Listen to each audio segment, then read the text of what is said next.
Hello, YouTube. Welcome to my channel, Marriage, Politics, and Sports. Hey, listen, today, you know what? I've been on YouTube for like maybe 2 years in November. It'll be 2 years in November. And listen, one of the great things about YouTube, and I didn't know about this because I've been on YouTube. Listen, all of you folks out there, if you're a member of YouTube, you actually have channels. You can do things with that. You can monetize it. You can play with it. And it's kind of funny because as a person who's 66 years old, I never realized, how much stuff is wrapped up in the head. I like to write too, but it's a lot more convenient and efficient to be able to just speak what you think on YouTube. And talking to a lot of young folks and a lot of folks who I typically talk to, a lot of people who are younger than me on YouTube. I'm 66 years old. I was born in 1958. I'm a baby boomer that most people hate because on YouTube, all I hear is hate for you baby boomers. And I fight it all the time. I mean, I go on a lot of these panels with young people and they tell me the reason why their lives are the way they are is because of baby boomers. And so there's some successful YouTubers who argue with me about that all the time. And I'm sitting to myself, so what the fuck are you talking about? You know what I'm saying? I don't consider myself a failed baby boomer. I have two daughters. One's a millennial and one is a Gen Zer. And they're wrestling what's going on out there. But I'm just talking about my own reflections on the decisions that I made through my life to get me where I'm at right now. Right? And each and every one of you on the same journey I am in terms of the decisions you made. I mean, of course, our outcomes are going to be different. But, when you get to my age, you start to understand that where you end up in life and what road you travel is based on the decisions you make. There's no denying that. That's for everybody, each and every one of us. And listen, I have my channel. I didn't think I was going to have as many. I have a few subscribers. I'm not a big YouTuber at all, but I got subscribers. And reason why I'm saying all of this is because, I never started out to try to be a YouTuber. I mean, I had a YouTube channel. Basically, what I did was with my first channel was just record my daughter at her band rehearsals and her band performances. I got a daughter who was a guitarist, a bassist, and she played in a band, and she's absolutely fantastic. And so I used to go to all those events, and I got a lot of recordings of that, but it's on a different channel. And so when I said, hey, once I started getting on panels here on YouTube and started listening to some of the young people, it helped me reflect. It reflected on my life. And what I realized, and a lot of people don't realize, is that we are all a product of the decisions we made along the way. And my decisions that got me to where I'm at as a retired engineer with a 38-year career for the Department of Defense. Yes, the Department of Defense. Doing my part to keep the world and America safe for our democratic situation. I did that. That was my thing. And politics wasn't a part of that. You know why? Because the soldiers was the most important thing. And the thing that I worked at, my goal was to make sure that whatever the soldiers had as a product that came out of my organization worked the first time, every time, so they can get home to their wives and kids. That was my job. I wasn't a soldier. I'm too dog shit stupid. Not stupid, too dog shit, chicken shit for that. And that's why I admire the military men and women who want to go into the breach to serve their country for idiots who run this country from Congress all the way up to the presidency. So I see somebody in the back chat. Hey, how you doing, Catellia? How you feel? I'm just here ranting a little bit. I'm glad you showed up. You know what? It'd be nice to hear your voice. I'm just here. You know what? It's a Tuesday, and for a retired man, a Tuesday is just like every other weekend. You know what I'm saying? But one of the things I did for today is just I have these kind of thoughts on my head, uh, because I like to reflect on my life based on, you know what, I would have never have done this unless I actually got on YouTube, because your lives is just, my life was just a continuum. I'm 18, I go to college, I get a job, I begin my life, I find a woman, I marry her, I have children, and I become a productive citizen and all that kind of stuff. But until I got here on YouTube, listen to the stories of the younger people and the challenges they have. And I'm saying, well, you know what? Am I somebody special? And I'm absolutely not. Back in my day, where everybody hates baby boomers, it was 76 million of us. And I'm not a unicorn. That means there's 37, 38. Let's just say 20, 30% of the baby boomers are like me. They had families, they bought houses, they anchored their families, they have children who are productive citizens. In fact, there's a lot of baby boomers running the country. I don't want to take credit for that, because it seems like a lot of those guys are idiots, guys and gals. Uh, but the point is, it's not like they didn't achieve. You know what I'm saying? So I'm proud of my daughters because they're self-sufficient. I didn't raise them to be independent. I didn't know they were going to become women into this cesspool of dating and all that shit, because I didn't have to worry about that. Been married for 37 years.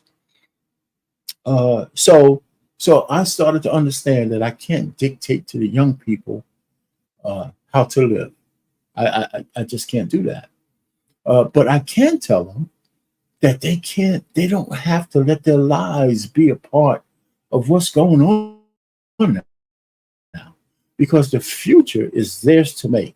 If you keep looking backwards, if you keep looking at, oh shit, some asshole who was born between 1964 and 1958 was so fucked up that my life can't get on track. Let me tell you, that's absolute bullshit. It's bullshit. Nobody told me when I was 18 and I left home. Nobody sat me down and said, well, "Hey, Rich Payne, this is what you need to do yet next. You need to go to college. You need to find a job. You need to." Nobody told me that. It was just my desire to be a man. To make my own way. And it's kind of funny when I sit down here and talk about this stuff. It's like nobody understands what I'm talking about. If Baby Boomer was so bad, like the Angry Man and Jeff and all these other kind of guys tell us that Baby Boomers were all fucked up, and they want me to agree with that, I'm not going to do it, because that's not my experience. And you know what? With people who are angry and hate Baby Boomers, I'll let you say that. I'm not going to be one of them, because I'm one of the Baby Boomers, one of the millions of Baby Boomers who did it right.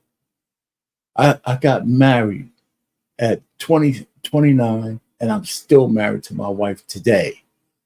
So I'm not taking a hit for guys who didn't do that. My girls are not baby mamas. And, now if they become one, that's not me. I got them to a college educated, no debt, and all that kind of stuff. If they decide to go stupid, that's their choice now, but not under my roof. And let me also tell you, I'm going to love them no matter what. Right? That's why, so it's kind of funny. I don't know why I'm saying all this shit. I feel like ranting. What the hell, man? I'm on YouTube, and I try to tell people, hey, listen, you got to understand who I am. And this is why I have some of my positions. I've seen a lot of stuff. If you think about what happened to America since 1958 and to where we are now, I've seen a lot of shit, man. And guess what? No matter when you were born, if you live to 66 years old, and you reflect, you're going to see a lot of shit, a lot of changes, And I try to tell the young people, I can't tell you how to live. I can't tell you how to have relationships. I can't tell you any. I can tell you about marriage, but I can't tell you about all the bullshit that you guys want to get into. But I can tell you this: that your future is dependent on the choices you make. That's just timeless. That's timeless. That's one of the most famous poems that I keep in my head is the road less traveled or the road less taken, depending on how you're thinking. Uh, I chose to take the road less traveled by, and that's made all the difference in my life. Go look that up. Go Google it and read every word of that poem and understand that your future is in your hands. It doesn't matter what a stupid ass baby boomer did from 1964 to 1958. How could that affect your life in 2024? Really? I laugh at that. I argue with these assholes about stop blaming every goddamn thing on baby boomers. I just, I don't agree with any of that. So, um, you know, so here we are, 2024, election time. I do some things on Black Men Unfiltered Network, but just forget all of that kind of stuff. I just kind of think of how I got to where I am today, and the people who helped me, and what was just my own desire to make a way in the world. And listen, I don't think I'm a unicorn. This is what frustrates me the most. I come from a big family. My older brother was a favorite child. My older cousin was even more favorite than he was. I was just another random cousin who who nobody paid attention to. I swear, I'm not special. All I didn't know was my father had a great work ethic, and when I turned 18, I wanted to make my own way. So I didn't have a scholarship because I had the greatest aptitude. So I stayed in New York State, found a way to pay for my college, went to the University of Buffalo, and because my cousin was a chemical engineer and he had all the accolades. You're right. Yes, right. Hey, thanks for stopping by, Catelia. Yeah, life is a matter of choices. And we all do it. It's the one thing that makes us all even. And a lot of people don't reflect on that. So they don't realize, and that's one of my favorite poems, a life, road less taken. It's just a beautiful poem because it really exemplifies how most people and how everybody ends up to where they are based on the choices they've made. And I think people need to read that more. People need to internalize that.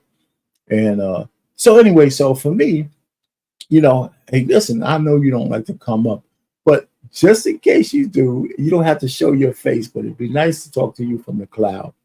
Uh, so one of the things that I did was when I was 18, and here's my thing: when people think I don't like women, just like most men, I wasn't. My mother died when I was 8 years old, and my father was working 16 hours a day. But my mother and his sister were the closest of friends, and my aunt Mary took me and my brother in to take care of us as our guardian while my father had to work. So we moved into the house that she lived in. First we moved into Harlem, and I can talk to you about between living in Harlem, between Manhattan and 8th, where Morningside Park was, and there was murders in there every single day. So we couldn't even go into the park, and I have a whole story about that, living in that room with three of my cousins, and a big ass Irish setter on 113th Street. And then we moved to the Bronx, and it was like moving to heaven with fruit trees and single house. It was a two-family house with a basement and everything else. It was like moving to heaven. And I believe that saved our family, and that was based on my aunts getting together and putting their money together to do that with my grandmother and grandfather. So, but still, I was in a house full of women. And as I became of age, I didn't have nobody to talk to. So I said, listen, I got to go find a way to get around a whole bunch of men. That's why I went to college and joined a fraternity so I could be around men, to see how men move, to see how men operate, good, bad, and indifferent. You know, good, bad, and indifferent. I knew how to, because I lived in the gang era, the drug era. I knew how to separate the wheat from the chaff because I never got involved with the gangs, never got involved with graffiti, never got involved with being a criminal and all that kind of shit. Maybe going to Catholic school has something to do with that. That and being too dog shit, chicken shit to actually become a gang member. But I knew a whole bunch of them. And I just played basketball. That's what I did. Well, anyway, so when I went to college, my cousin was a chemical engineer. That's what I did. But here's a lesson in that. What I did learn, leaving the Bronx to go to University of Buffalo, I was like the only Black person in the whole engineering department. So it took me a while to find the team, because we had to team up for different projects and stuff like that. Nobody wanted me on their team. So I had to find a way to find some people who were a little bit more progressive, who didn't mind me being on their team. So I did that. It was challenging. We're talking about in the 70s. You know, Black people and white people used to walk by each other like we didn't exist. It was weird back then, you know. But what happened to me was that I found out, and I told BMU this, is that Black people like me learned to be more comfortable in a room full of white people as just a matter of trying to exist. I did that when I was a young man, and I can do it today. I'm not intimidated by being around white people, not in the least bit. I mean, it's like crazy. A lot of people might be, but I think most Black people who are corporate or who have professional jobs, they never really give themselves credit. We are more comfortable around white people than a white person will ever be around Black people in a setting like that. So, you know, I don't know. My life was kind of regimented just because of my own. I'll give myself credit for that. Went to school, found a job, and then when I became mature enough at 26, I was looking for a wife. I was actually looking to get married. I mean, it's kind of crazy. You know, my exploitation days of fooling around with different women was only from 17 to like 26. And then I just wanted to find a woman I could hold hands with in public. That's really it. So it's no more deeper than that.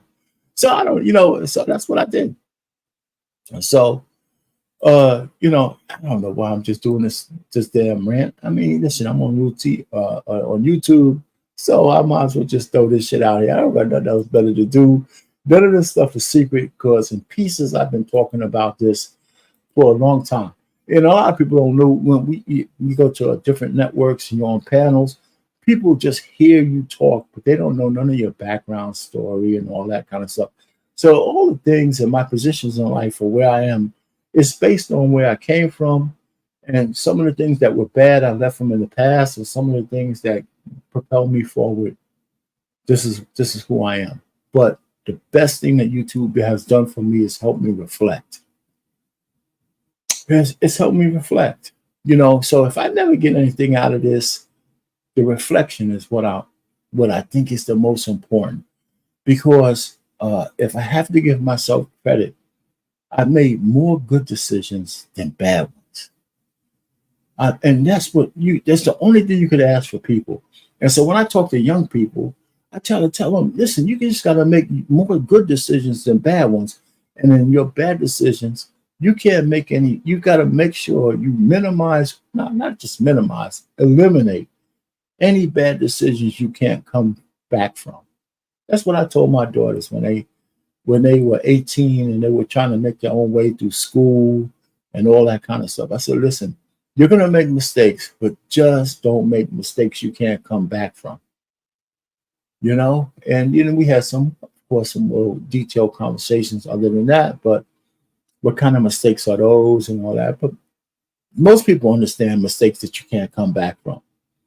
And they were successful.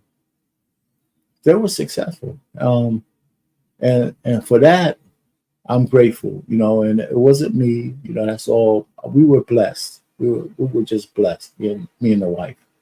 So anyway,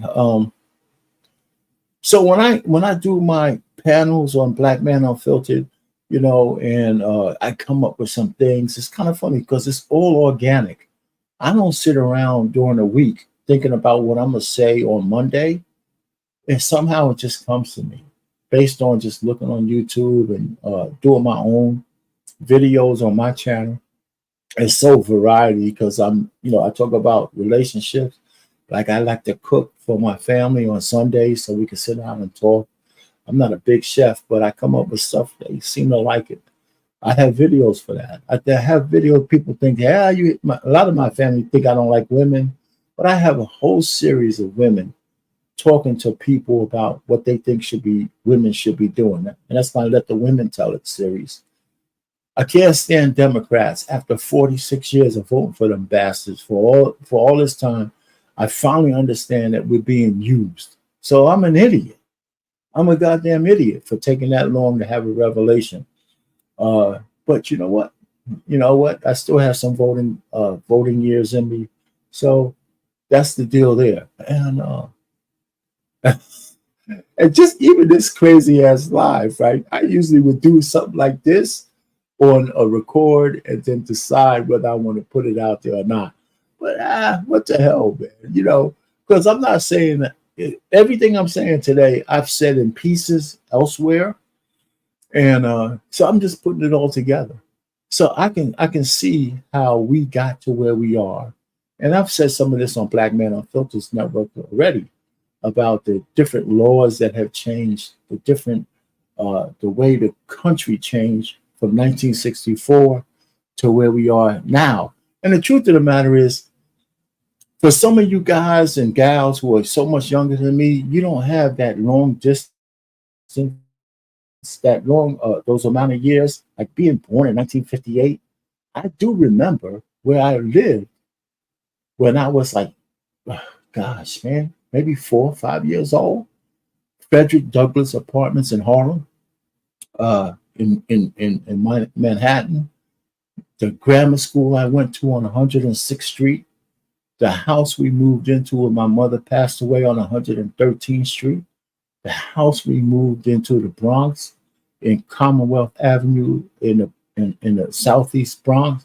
I mean, I remember all those things, and so it's like etched in my mind, the friends I made back then, where they are now, most of them, some of them are not alive anymore. So I've been to some funerals, of course, family members not alive anymore, things that, so it's kind of funny because I'm the guy who keeps the family tree, so for my grandmother and grandfather on my father's side, this was seven generations deep, hundreds of people in the family.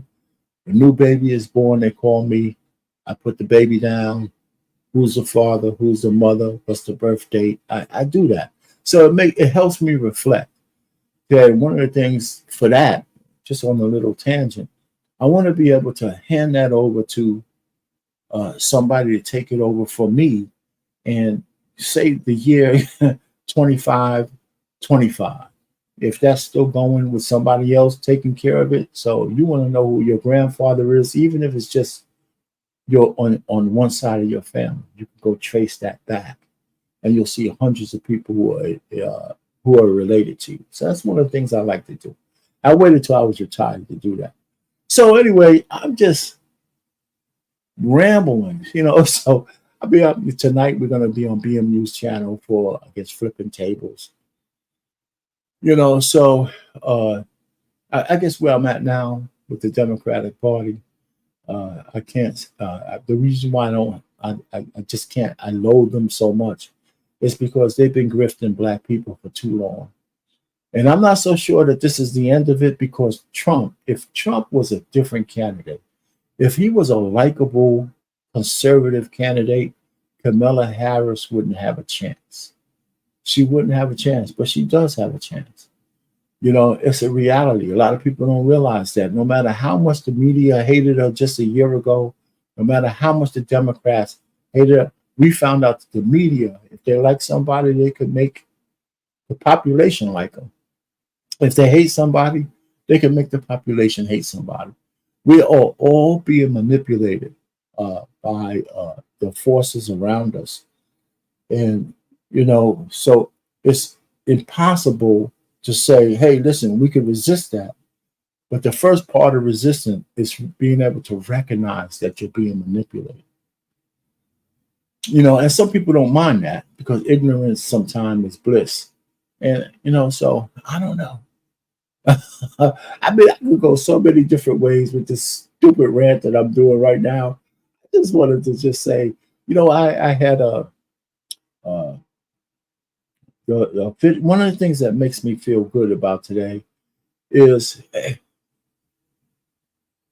yes, I, you know, could tell you I did see who she picked. I have no comment on that. I did see her, Tim Walton, because I don't know him. All I know is I spent a lot of time in Minnesota during my engineering years. It's too cold out there. And I would imagine he might be a good guy, but it really doesn't matter who she picked for a vice president. It's really a battle of ideologies. That's what it is.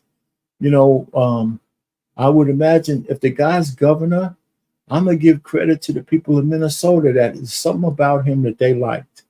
I don't care what his positions are. There was something about him that they liked, so they chose him. I believe, you know, and Minnesota is a nice place, by the way. It's too damn cold, but I always enjoyed traveling out there. I spent a lot of time in Minneapolis, Minnesota. I spent a lot of time as part of my job and work, probably over a few years, not consecutively, but I've been out there a lot. I mean, a lot. So all I'm saying is it doesn't really matter, you know, who her vice president is. The battle is still the same. The battle is still the same. I'll concede all his good points. Even Kamala, you know, she can win the presidency without telling anybody one policy, because she's gonna get she may get elected purely on identity politics. You know, purely on identity politics. And that's the shame part of it, right? Because people could go to her website. She doesn't say anything about what she's going to do. Now, I think the first debate is where she's going to have to come clean with something she stands for, because she's not going to be able to get away without saying something of what she stands for. Whether it's true or not is another matter. I mean, you know, same thing goes for Trump. You know, it's kind of funny. I never thought I'd say this. I think Trump would be a better president, not because he's not a cad, not because he's a shiesty businessman. It's just because that we know how he was in the first 4 years. And when you strip away his antics and all that other kind of shit, he actually has some policies that were worthwhile. You know, I think he's the kind of president that would entertain getting rid of private prisons, right? Because that's one of our problems, you know? You think he's going to be our next president? I don't know. I really don't know. You know, I mean, how do you say that? You know what I'm saying? How are you really sure about that? So, you know, are you sure? Listen, I think he'll be our next president, but I think it's closer than people give it. See, I think people underestimate the power of propaganda and the complete idiocy of the American population, right? Because, you know, Black people, not just the women, have already come out and said they will vote for Kamala Harris just because her skin is brown. It's idiotic. And you know what? I was guilty of that with Barack Obama. So I can't be so mad at them, so mad at those people, because, you know, I did it. Now, when his first term was a novelty in his speeches, it moved the nation. It didn't just move black people. He didn't get high, he didn't get elected just because of us. There was a tremendous amount of white people who wanted Barack Obama to be president, and that's why he won. And it's definitely that's why he won on the second term, against all odds and against the propaganda that was against him, because everybody thought he was going to lose. So he appealed to a lot of people, and I give him this: the world felt better when he was president, because they thought there was hope for America, that we were overcoming our racial prejudice and all that kind of stuff to put a man with brown skin in office. And the world felt that, not just for him, his oratory skills and all that kind of stuff helped. And that, no matter what people thought about him as a man, I think he was respected around the world. And then in the end, all he did was champion the alphabet community, and above, beyond. But I think he, now in reflection, I think he was kind of bitter that he couldn't celebrate his Caucasian side. I really think so. I think that really bothered him, even though he didn't admit it. Got a black wife and all that kind of stuff. But that's just my opinion. If he was running again today, I wouldn't vote for him. I would not vote for him. Not at all. So, so just, so one of the things, getting just back to being on YouTube, my whole goal as a retired engineer, yeah, he did deceit. Yeah, it was some deceit in what he did, I tell you. No doubt about it. Or it was just being a politician, because they all have a deceitful side. If you ask me, I don't want to be cynical against all of them, but they all playing the game. They are all playing the game. If we look at both the Republicans, the Democrats, they are all beholden to a special interest, whatever those special interests might be, whether it's a foreign special interest, all these kind of things. There's no way that I was a public servant, right? As a civilian engineer, I got to a certain level, but I didn't have the pathway as being just an engineer to become a millionaire. Well, we need to start asking ourselves, how do all congressmen and congresswomen who dedicate their lives to being public servants for the government become multimillionaires? It doesn't matter how long you were. Let me tell you, you could spend 40 years in Senate, and if you leave as $100 million in your pocket or almost a billionaire, that on your stupid salary that you have to report every year, there's a form as a government employee. There's a form that you have to fill out. One of Bush's guys, he passed away. He was a government employee for his whole life. It took him a team of lawyers and a 6-month extension to report all of his finances. Oh, I can't remember his name. He was an important guy to Bush, number one, in the first Iraq war. Golly, it's a form that we had to fill out. If you get to a certain level in the government, you have to disclose your income. You have to, you have to. So for me, it took the dog shit broke that I was. It took me maybe an hour to show my stocks, my bonds, some of my wife's shit, what I have for my children. It took him a team of lawyers and 6 months to put his finances out there so the government, they could see if he had a conflict of interest. He probably did, because he was a multi-millionaire and his job has never been more than a government service. How can that be? How can that be? So we're all being grifted by, AOC. I hear she's a millionaire now. She's only been in the goddamn Congress for like 5 years, maybe. She couldn't even buy a dress to go to Congress when she got elected. So now she's a multimillionaire. How can that be? So we're all being grifted by our politicians. That's why they fight for these jobs. That's why they don't want term limits. That's why, because they're sucking the American taxpayers dry.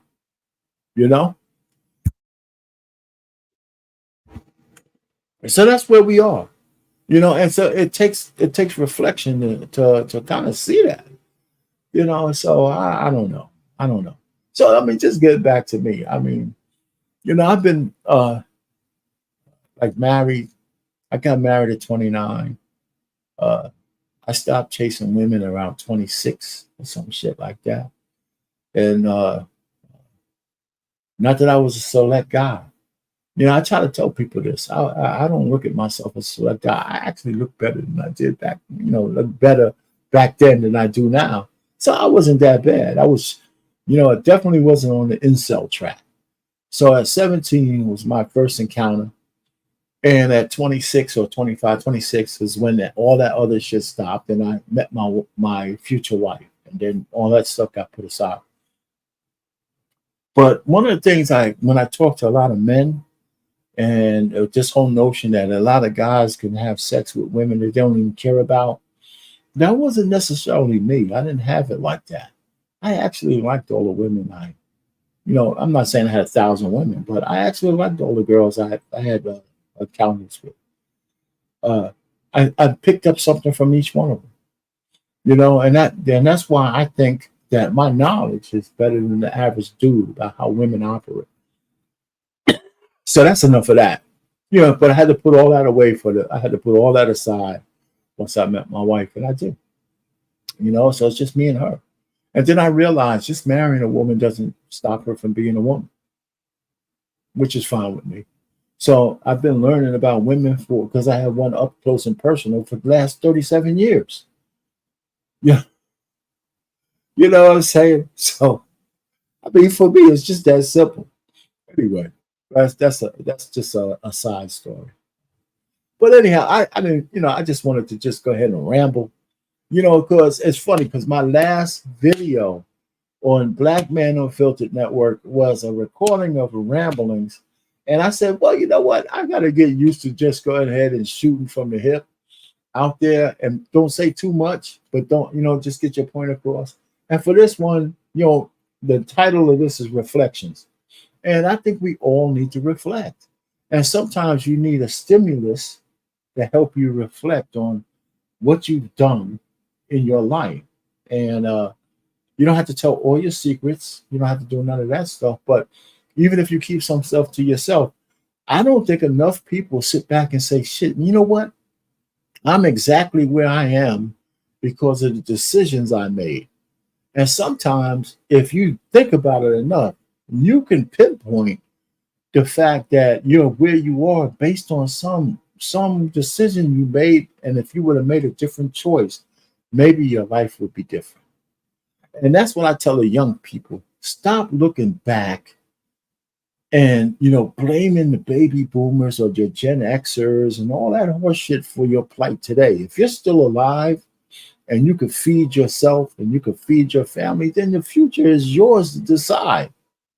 What the hell is a baby boomer who was born? And I'm only saying baby boomers, could be anybody.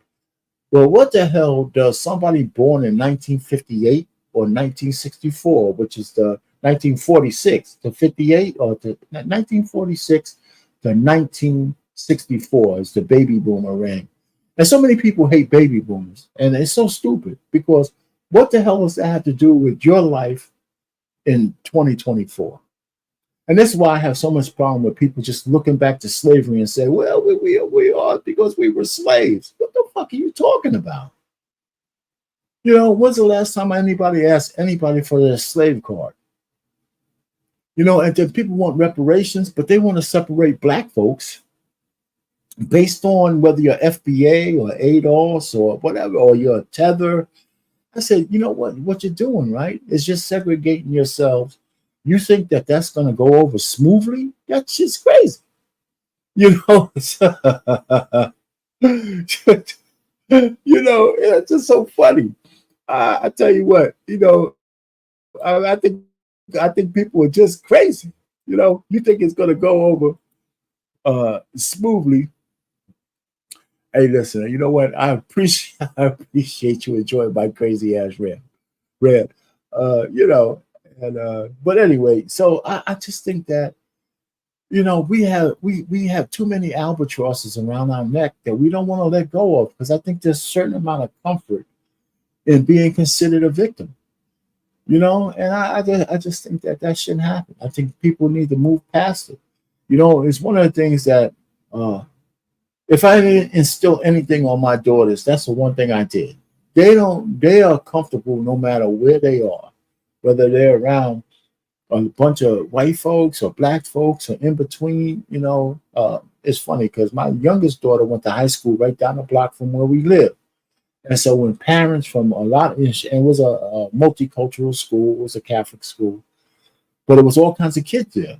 And so when the parents couldn't, pick up their kids on time, they used my house as a hub. So she had all kinds of young girls, all, young girls in the school. It was an all girls school.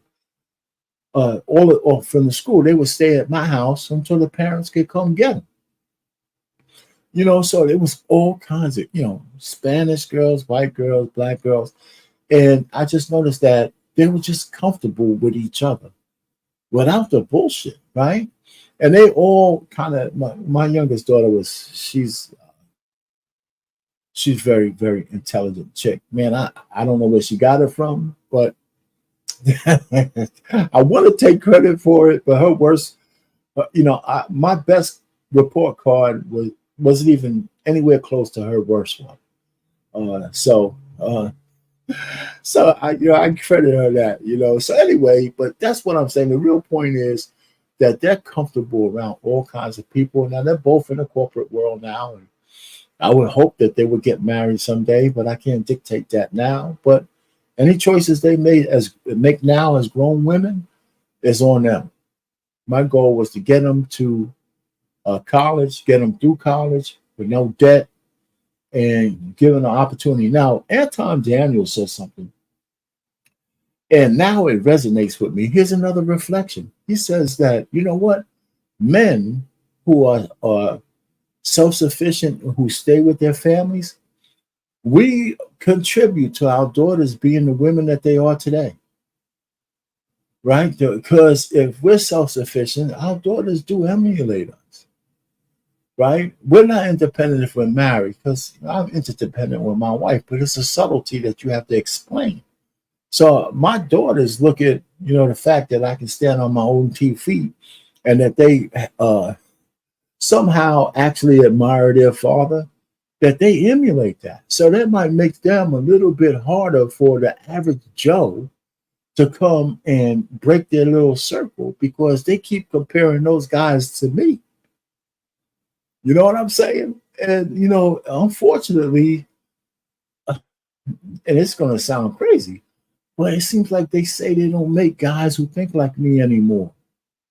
And you know what? So in a de facto way, we kind of put the bar for our daughters a little higher than we intended. That's not my intention, because I didn't think about that shit. Until my daughter, my oldest, said, "Look, Dad, they don't make guys like you." I don't know what we were talking about, because we eat Sunday dinners every so often that I cook, and we sit around the table and talk. She said, "Dad, you know what? They don't make guys like you anymore." I said, "Well, I was supposed to be flattered." She said, "But that's not how I took it. It was a realization to say that they're comparing the guys who approach them to me." And, for me, I don't look at myself as any great shakes. I really don't. I just really don't. I just look like, an asshole who's made right decisions throughout my life, and was willing to meet the challenges of life so I could come out on the other side. And, but it was poignant. It was poignant. So, I didn't argue. I just shut up and just listened to her talk. And, I don't know how to help her with that. I don't know how to help her with that. Yeah, Cotillia, it was a compliment, but it's also, uh, I don't want to say indictment. It's a compliment that I had to take at the time, but that means that I didn't spend enough time trying to raise them to be wives, and they don't necessarily nowadays you don't have to be a wife But the funny thing is, you can have it all. You could be a wife and successful at the same time. There's too many women being told that you can only have one or the other. I don't believe that shit's true. And here's a case in point. Simone Biles, right? You know, she can't be up under her husband and be an Olympic champion at the same time. He can't be a football player and be up under her at the same time. So here's two successful people making it work, and the notion that a woman has to be single to be successful is absolute bullshit. It really is, or a man for that matter. Neither one of us have to be single to be successful. When I met my wife, she was working. She was making almost as much as me. You know, so this whole notion that you can only have one or the other, it's just that both have to compromise. If you want to make it happen, you'll both have to talk to each other and compromise. And no, I didn't even want to use the word compromise. You have to both come to an agreement on how you want to raise, how you want to be married, how you want to raise family, how you want to, whatever you want to do. Because some things are just straightforward. If you make $100,000 and I make $100,000, if you make 50 grand and I make 50 grand, how are we going to make that work so each one of us can build on what we have if we both are motivated to build a family together? And that's just a discussion, right? And that's being, and trust is the most important part there. And so that part of it, I didn't overemphasize. I did tell my daughters that the biggest pool of men that you can actually interact with is when you go to college, because a great deal of those guys are looking forward to the future, right? These guys are in school. So these guys at some point are going to be looking for families. They're going to be professional. So I said, don't lose track of some of the guys and gals really that you meet there, because those are the future professionals just like you. So my daughters do have some friends there, both of them, because they're 7 years apart from college. But, it is what it is. I can't force them to get married and stuff. My only thing I really regret is that I didn't have with all the men I know my age who have children, I didn't set something up so I could at least introduce them to men their own age from vetted families. I didn't do that, because Americans, we don't generally think about arranging marriages. We don't. It never crossed my mind until I got to these stupid YouTube spaces. So anyway, I try not to beat myself up too much about that, because shit, sometimes you just can't figure it all out, But as a man, and this is different, I found out another thing. My wife is not as concerned about this shit as I am, because I'm a man. I want fucking grandkids. You know what I'm saying? If it doesn't happen, that's cool too. But I want grandkids whose last name, whether it's mine or not, it's just the bloodline just continues. I think that maybe that's a man thing, So I wrestle. I don't wrestle with that. It's just a thought behind my head, right? Just like I said, maybe it's because I keep the family tree, right? So it's my name, my wife's name, and my kid's name. You want to have some grandkids up under there, so you can say, okay, when I'm gone, there's somebody in my bloodline still lives. I mean, that's just true. That's just a truism, I think, for all men. I can't convince my wife to let me go out there and bang out some other chick to have another kid on the side, but she won't go for that. she she won't go for that. So if I don't have a belly laugh when I say some shit like that, she might think I'm serious. But anyway, I don't know. So listen, I'm glad for you to come keep me company. I don't know. When I started this live, I was just gonna rant. Listen, I can tell you made me stay here a whole lot longer than I wanted to. So I'm blaming it on you. I'm gonna have to scrub this thing and see how much of my family secrets I gave away. I think it's been mostly, you know what, it's kind of funny. Most of the pieces I've talked about today, I probably said 100 times over uh, uh, in all the panels that I've been on. You know, it's kind of funny. I mean, I was on, when I first got here, you know, I was on Fight Club. I was going to a lot of different panels, and these panels were unruly. I had no business being on a lot of these panels, but I had some fun doing it. And on one panel, a young lady got me to tell my body count. You know what I'm saying? As they say, men don't want to tell their body count, just like, you know, they say we know women don't want to tell their body count.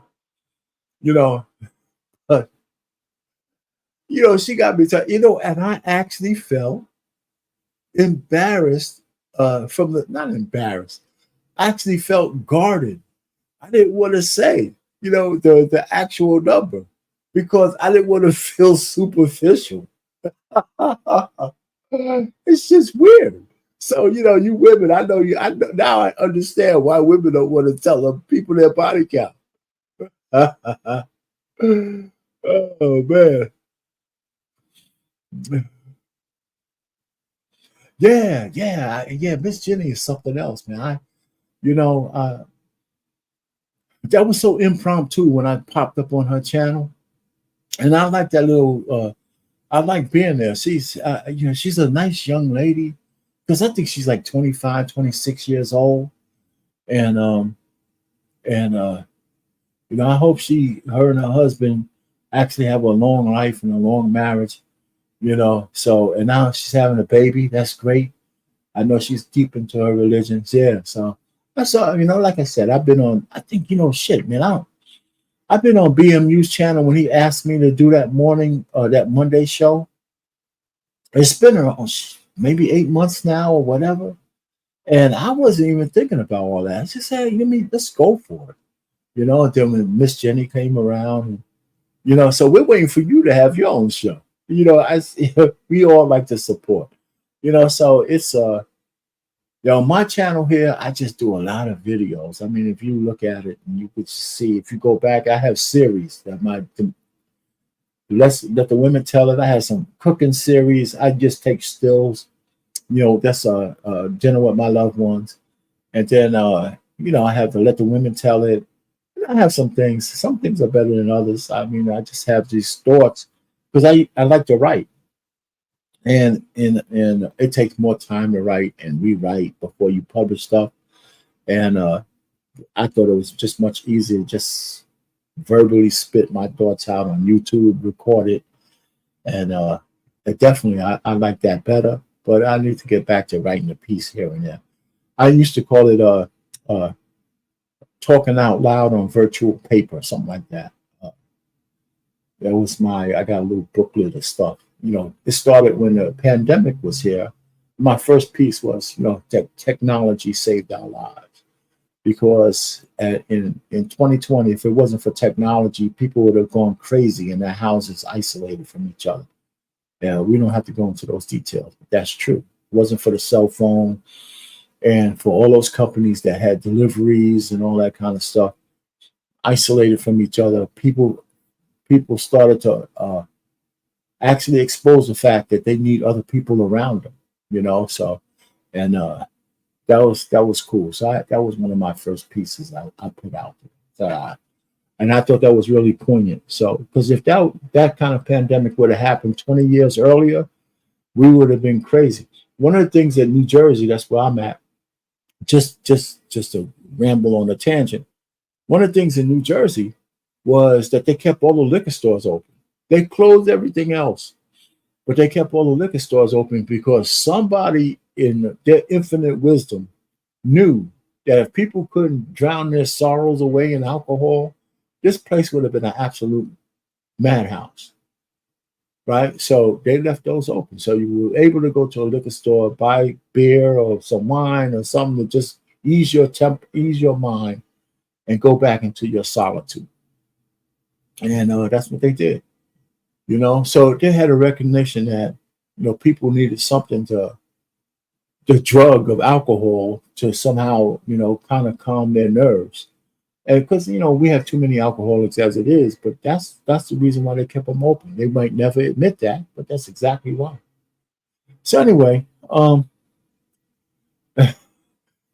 let me see what you got here. Let me read. I don't know. My daggone cursor is crazy.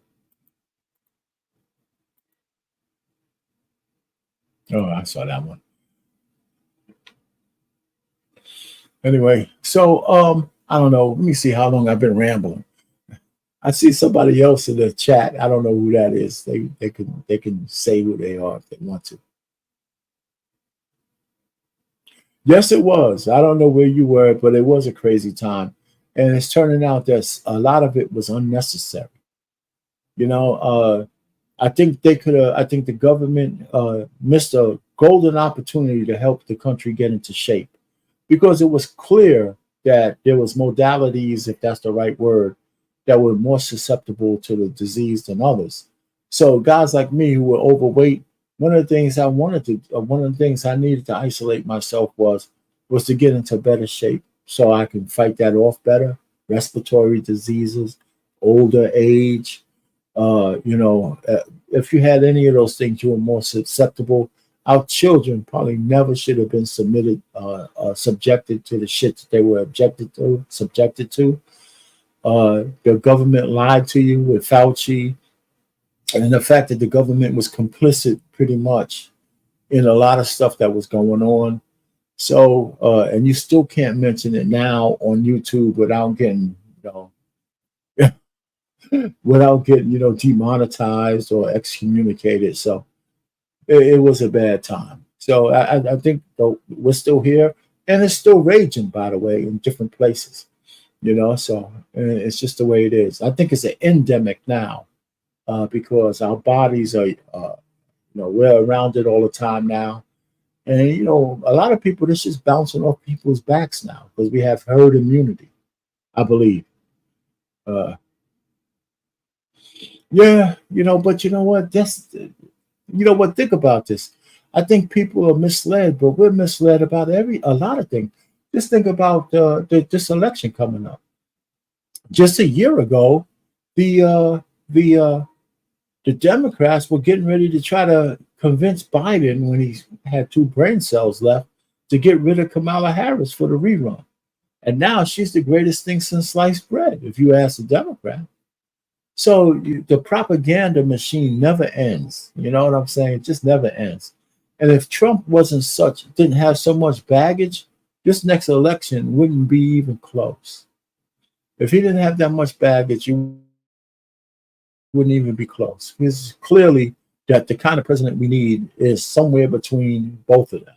Got to be greater than Kamala Harris and something better than Trump, right? But we only got those 2 choices, So it's going to be a battle of ideologies in November, which is kind of exciting when you think about it. So here's what I tell all my buddies and friends. I said, no matter who becomes president, we have to survive it. No matter who becomes president, we have to survive it. That's how I look at it.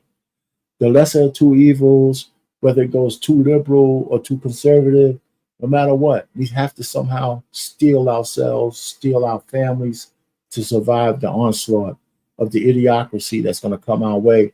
And unfortunately, there might be a big war in between that. And that's the sad thing. That's the sad thing, because I can't stand seeing American soldiers' lives being forfeited for the rich and the military-industrial complex. Even though I worked for them for my whole career, when I got involved in the military, we used to call it the Department of Defense. We weren't for the big wars. We didn't start them like we did in Iraq, right? We used to say, you drew first blood, then we'll come kick your ass. I was able to get around that. I also was able to get around the fact that nobody gives a shit how noble you are unless you can fight. If you can't fight, nobody cares how noble you are.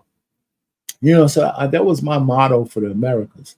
Even when the hand of God was completely with us 30, 40, 50, 60 years ago, I believe, because I think our government was a grand experiment that was touched by a higher power. I believe that because that Constitution was able to be, even though it was this place was supposed to be a haven for white men, it turned out the Constitution was written so much that so well that it could be extrapolated for all men. And I don't think that was done on purpose. I think that just so happened that when the guys got together, something greater than themselves happened. So when I joined the Department of Defense, I really believed that we needed to have a strong military so we could protect the kind of way of life we had.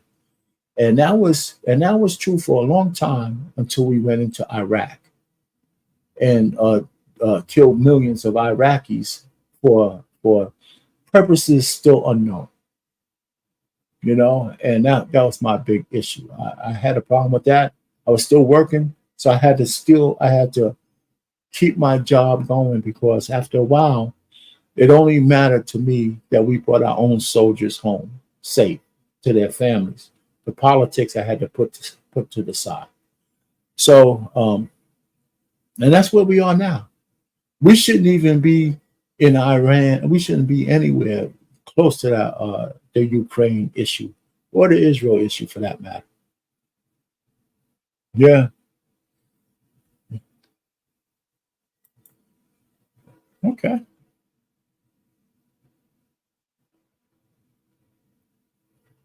Yeah. So you know what I'm talking about. Yeah. So I mean, I work for the Department of the Army, uh, and mostly, infantry weapons, close up stuff. And I got in when they started to automate everything from bullets to howitzers to tanks and artificial intelligence back when it was the most basic kind of heuristic systems. Uh, it was it was it was a great experience. So uh, and it's an unnecessary one, right? I mean, like I said, America we sell a lot of wolf tickets in America, and back then you can't sell wolf tickets unless you could back it up. That's why this whole notion of us being ready for war and all that kind of stuff is kind of bullshit too, right? Because we have enough weaponry to destroy the whole world a million times over. Nobody can really mess with us unless we allow them to do it. We have oceans on every side of us. It's hard to attack us through any kind of means like that.